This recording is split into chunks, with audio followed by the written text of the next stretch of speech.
करवीर तालुक्यातील कळंबा इथं आरिश चॅरिटेबल ट्रस्टच्या वतीनं स्वातंत्र्यवीर सावरकर यांच्या स्मृतिदिनानिमित्त अविनाश धर्माधिकारी यांच्या व्याख्यानाचं आयोजन करण्यात आलं होतं।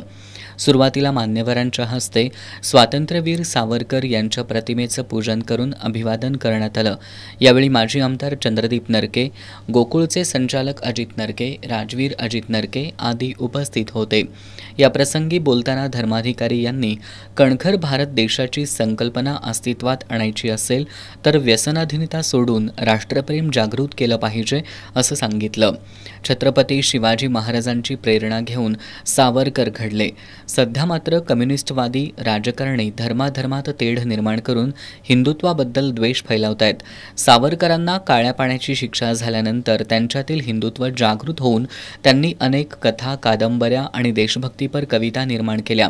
आज राष्ट्रप्रेम जागृत ठेवण्यासाठी वीर सावरकरांच्या सारख्या स्वातंत्र्यवीरांची प्रेरणा घेऊन नवतरुणांनी काम करायला हवं अशी अपेक्षा धर्माधिकारी यांनी व्यक्त केली।